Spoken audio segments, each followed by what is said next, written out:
And so ultimately, there's a lot of life to live after that. And the best models for athletes, in my opinion, in terms of managing their wealth is their talent, their wealth is their skill, their wealth is their ability, their wealth is everything they're doing in the ring, on the field, right? So managing that wealth means balancing that with health, long-term health implications, and sort of saying, okay, I want to go in here and do like Robert Smith. Robert Smith played for Ohio State as a running back. He was really good. He then went to play for the Minnesota Vikings, where he was also really good. But Robert Smith did something that most of the black men didn't do. It shocked these coaches. And what he did was he said, I'm retiring, man. I'm out of here. I don't know how old he was. I think he might have been in his 20s when he retired. He was still at the top of his game. He was still a great running back.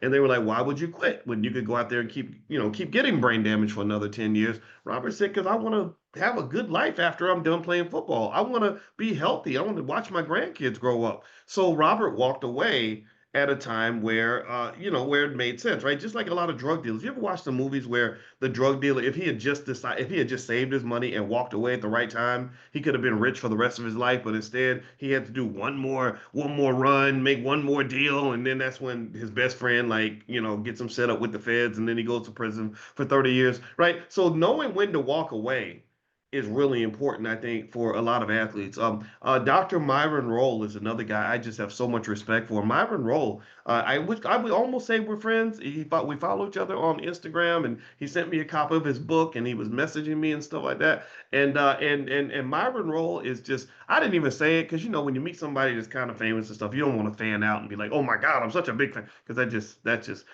that's corny. That's like simping, right? I can't be those. The whole internet called me a simp when I married my wife, so I can't be out here simping more than that. But anyway, I really, just to be honest with you, I admired his brother so much. Let me tell you what Myron Rolle did. Myron Rolle was just an absolute badass as a football player. He played at Florida State University. He was arguably the best defensive back in the country. I'd say I'm thinking at Florida State, he's probably the second best to Deion Sanders, and Deion was the goatiest goat of all time in that position. And he goes to the NFL. He gets drafted, and he literally just tells them, he's like, you may not be used to this, but I'm a black man who has options. And they're like, what? Wait, whoa, a black man with options? You mean coming to work for important white people isn't the best thing you got going? You're not from the hood. You're not a raggedy Negro who's like with holes in his shoes, who's like grateful for us giving you an opportunity. He's like, no, actually, I'm a genius and I want to be a medical doctor. He didn't say it like that, but I'm reinterpreting. This is the Dr. Boyce interpretation of the Myron Rolle story. So basically, Myron took time.